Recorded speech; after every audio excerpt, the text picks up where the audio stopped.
நண்பர்களே, இது பண்டை காலத்தில் எல்லோர் வீட்டிலும் செய்யப்படுகின்ற ஒரு பலகாரம். இதை தமிழில் கொட்டாங்குச்சி என்றும் மலையாளத்தில் சிரட்டை என்றும் சொல்வார்கள்.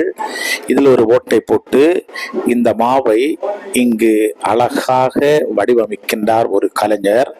இவர் ஒரு நேர்த்தியான கலைஞர். இந்த பலகாரங்கள் செய்வதில் எவ்வளவு அழகாக இதை டிசைன் செய்கிறார் என்பதை பாருங்கள். எந்த கம்ப்யூட்டராலும் இப்படி டிசைன் செய்ய முடியாது. அந்த அளவுக்கு நேர்த்தியாக இந்த பலகாரத்தை வடிவமைத்துக் கொண்டிருக்கின்றார். இந்த பலகாரம் மிகவும் சுவையாக இருக்கும். எந்தவித கெட்ட மூலிகைகளோ எந்த விதமான மோசமான பொருட்களோ இதில் சேர்ப்பதில்லை. சிறு குழந்தைகள் முதல் பெரியவர்கள் வரை சாப்பிட வேண்டிய அளவிற்கு மிகவும் சுவையாக செய்யப்படுகின்ற ஒரு பலகாரம். இந்த பலகாரம் எந்த மாவட்டத்தில் அதிகமாக செய்வார்கள் என்பதை நீங்கள் கமெண்ட் பாக்ஸில் போடுங்க. இது எந்த சமயத்தில் செய்வாங்க என்பதையும் நீங்கள் பகிர்ந்து கொள்ளுங்கள்.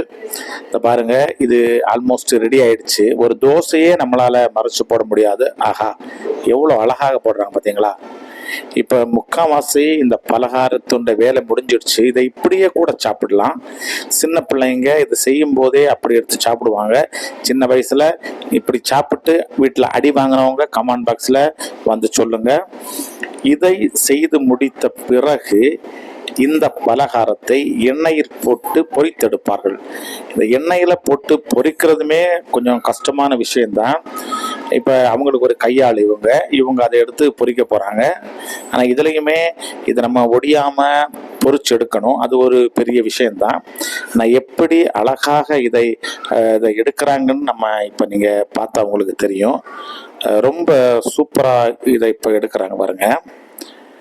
இது இப்போ நல்ல கலராக வரணும். ரொம்ப சூடாக நம்ம தீயை ரொம்ப அதிகமாக வைக்கணும். அப்போ தான் நல்லா பொரிஞ்சு வரும்.